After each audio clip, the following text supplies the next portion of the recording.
नमस्कार दोस्तों, स्वागत है आपका YouTube channel smart education official में।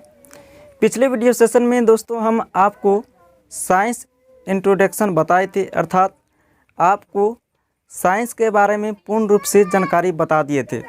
साइंस क्या है, साइंस को कितने भागों में बांटा गया है, सारे हमने बता दिए हैं। हम यह भी बताए थे कि अगले वीडियो लेक्चर से हम आपको फिजिक्स का क्लास 11 के फिजिक्स का क्लास स्टार्ट कर देंगे। तो आज हम बिल्कुल स्टार्ट कर दिए हैं। तो आप वीडियो को शुरू से अंत तक बिना स्किप किए हुए देखिएगा और आपको कंप्लीट रूप से समझ में आ जाएगा। तो फिजिक्स देखिए, हम साइंस का 3 भाग बताए थे। पहला बताए थे आपको फिजिक्स ही, दूसरा बताए थे केमिस्ट्री और तीसरा बताए थे बायो। हम बताए थे कि हम जो क्लास लेंगे फिजिक्स और केमिस्ट्री का ही। आज हम फिजिक्स से शुरू कर रहे हैं। तो प्रथम टॉपिक फिजिक्स से ही शुरू करते हैं। पहला क्वेश्चन आपका बनेगा, व्हाट इज फिजिक्स? फिजिक्स किसे कहते हैं, भौतिकी किसे कहते हैं? तो फिजिक्स के बारे में ही जानते हैं। तो फिजिक्स शब्द की जो उत्पत्ति हुई है, फिजिक्स शब्द की उत्पत्ति जो हुई है लैटिन वर्ड फ्यूसिस से। फिजिक्स शब्द की उत्पत्ति कहाँ से हुई है? लैटिन शब्द फ्यूसिस से, FUSIS, फ्यूसिस, जिसका अर्थ क्या होता है? जिसका अर्थ होता है प्रकृति। क्या होता है? प्रकृति।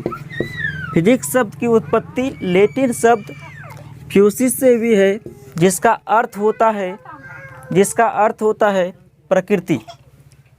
भौतिक विज्ञान की वह शाखा जिसके अंतर्गत प्रकृति और प्राकृतिक घटनाओं का अध्ययन किए जाते हैं, उसे कहते हैं भौतिकी अर्थात फिजिक्स।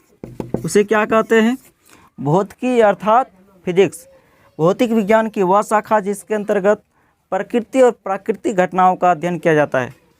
प्राकृतिक घटना क्या हुआ? जैसे हम बस में बैठे रहते हैं, तो जब बस चल पड़ते हैं तो बस अचानक रुकते ही तो हम जो बस में बैठे रहते हैं आगे या पीछे की ओर झुक जाते हैं। ऐसा क्यों होता है?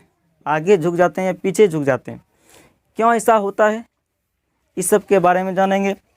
या फिर आप जैसे हुआ कि किसी पेड़ से कोई फल नीचे की ओर गिरता है, ऊपर ही क्यों नहीं चला जाता है, नीचे ही क्यों गिरता है? तो इस सब के बारे में हम किस में जानेंगे? फिजिक्स में। तो भौतिक विज्ञान की वह शाखा जिसके अंतर्गत प्रकृति और प्राकृतिक घटनाओं का अध्ययन किया जाता है, उसे क्या कहते हैं? फिजिक्स कहते हैं। अब जानिए फिजिक्स को कितने भागों में बांटा गया है। ब्रांच ऑफ फिजिक्स, फिजिक्स की कितनी शाखा है, इसके बारे में जानते हैं।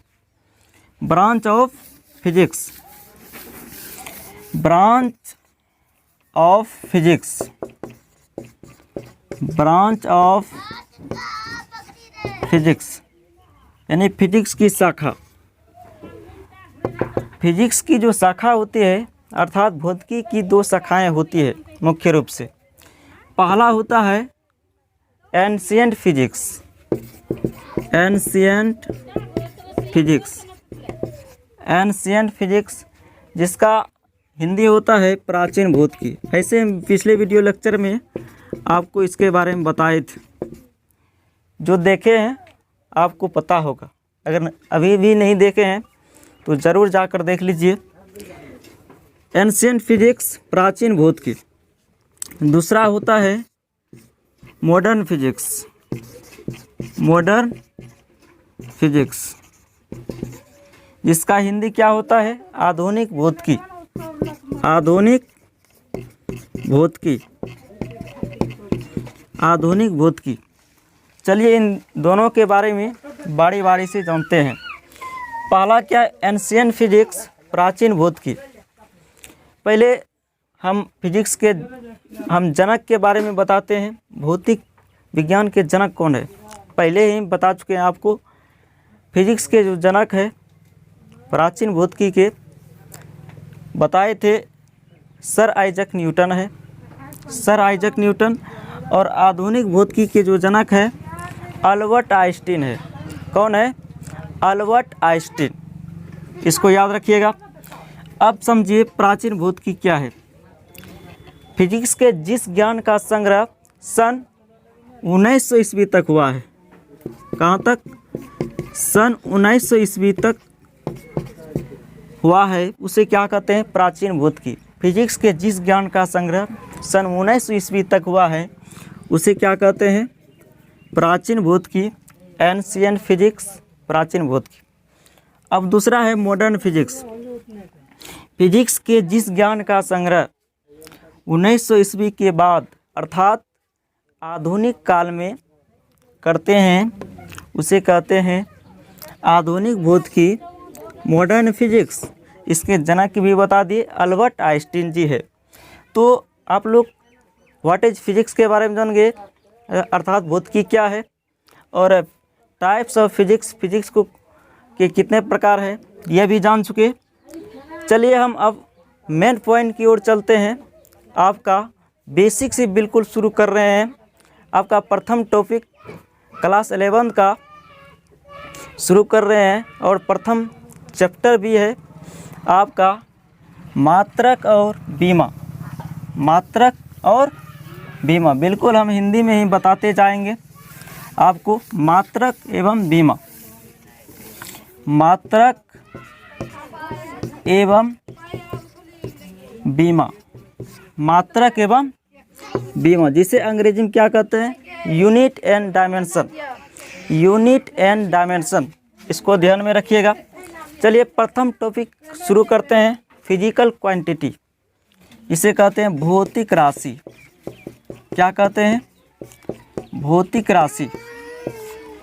भौतिक राशि, फिजिकल क्वांटिटी, ऐसी राशि जिसे मापा जाता है उसे क्या कहते हैं? भौतिक राशि कहते हैं, फिजिकल क्वांटिटी कहते हैं। ऐसी राशि जिसे मापा जाता है उसे क्या कहते हैं? भौतिक राशि कहते हैं। जैसे यह मार्कर है, मार्कर है ना, इसको हम माप सकते हैं लंबाई में। तो लंबाई जो है आपका क्या हुआ? लंबाई जो है यह है भौतिक राशि। जैसे आपके शरीर का टेम्परेचर, तापमान पूछेगा तो आपके शरीर का तापमान कुछ ना कुछ होगा। तो ये तापमान जो है यह क्या है? भौतिक राशि। माप सकते हैं अपने शरीर का तापमान। ऐसी राशि जिसे मापा जाता है उसे क्या कहते हैं? भौतिक राशि कहते हैं। अब चलिए ब्रांच ऑफ फिजिकल क्वांटिटी अर्थात भौतिक राशि का वर्गीकरण, भौतिक राशि के प्रकारों को समझते हैं। तो भौतिक राशि को मुख्य 2 भागों में बांटा गया है। कितने भागों में? 2 भागों में, जिसमें है पहला आपका हो जाएगा मूल राशि, मूल राशि, और दूसरा होता है आपका व्युत्पन्न राशि। मूल राशि और व्युत्पन्न राशि, ठीक। मूल राशि ऐसी राशि है जो किसी अन्य राशि पर निर्भर नहीं रहते हैं, जो दूसरे राशि पर निर्भर नहीं रहते हैं, उसे कहते हैं मूल राशि। देखिए मूल राशि का दूसरा नाम है आधारी राशि भी है, आधारी राशि भी इसे कहा जाता है, तो याद रखिएगा। आधारी राशि फंडामेंटल क्वांटिटी अंग्रेजी में कहते हैं, और इसको कहते हैं डेराइव्ड क्वांटिटी। इसको क्या कहते हैं अंग्रेजी में? Derived quantity. और मूल राशि को कहते हैं फंडामेंटल क्वांटिटी, ठीक। अगर आपको अंग्रेजी में भी चाहिए तो आप कमेंट कीजिएगा, हम अंग्रेजी में भी आपको बताते जाएंगे। पहला क्या है? मूल राशि, और दूसरा क्या है? व्युत्पन्न राशि, ठीक। अब इन दोनों के बारे में समझिए। ऐसी राशि जिसे, ऐसी राशि जो किसी अन्य राशि पर निर्भर नहीं रहता है उसे क्या कहते हैं? मूल राशि या आधारी राशि, ठीक। मूल राशि की जो संख्या होती है कितनी है? 7 है। मूल राशि की संख्या कितनी है? 7 है। इसको याद रखिएगा। आपको वस्तुनिष्ठ में भी पूछा जा सकता है मूल राशि की संख्या कितनी है, तो याद रखिएगा मूल राशि की संख्या जो होती है 7 होती है। इसमें पहला है लंबाई, लंबाई, द्रव्यमान, समय, तापमान, विद्युत धारा, विद्युत धारा, ज्योति तीव्रता, ज्योति तीव्रता, पदार्थ का परिमाण, पदार्थ का परिमाण, पदार्थ का परिमाण, लंबाई, द्रव्यमान, समय, तापमान, विद्युत धारा, ज्योति तीव्रता, पदार्थ का परिमाण। यह 7 मूल भौतिक राशि है। अब व्युत्पन्न राशि समझिए। ऐसी राशि जो किसी अन्य राशि पर निर्भर रहता हो, अन्य जो दूसरे राशि पर निर्भर रहता हो, उसे कहते हैं व्युत्पन्न राशि। जैसे वह आपका बल, बल बल बराबर आप लोगों ने सूत्र पढ़ा है, द्रव्यमान गुना त्वरण, द्रव्यमान गुना त्वरण। देखिए इसमें द्रव्यमान जो आया, ये जो बल बना है द्रव्यमान और त्वरण के गुणनफल से, तो द्रव्यमान जो आया है दूसरे राशि, अर्थात यह मूल राशि का सहायता लिया है, तो इसीलिए यह क्या है, यह क्या है, व्युत्पन्न राशि है। ऐसी राशि जो अन्य राशि पर निर्भर रहता हो, दूसरे राशि पर निर्भर रहता हो, उसे क्या कहते हैं, व्युत्पन्न राशि कहते हैं। इसमें हो जाएगा आपका वेग, ठीक, संवेग, ठीक, कार्य इत्यादि, बहुत सारा हो जाएगा, ठीक। तो हम लोगों ने बहुत ही बेसिक एक टॉपिक सीखे फिजिकल क्वांटिटी के बारे में, ठीक। ऐसी राशि जिसे मापा जाता है क्या कहलाता है, भौतिक राशि। और भौतिक राशि को 2 भागों में बटे गए हैं, मूल राशि और व्युत्पन्न राशि। कंप्लीट रूप से समझे। हम यह इंट्रोडक्शन फिजिक्स का था, इंट्रोडक्शन वीडियो।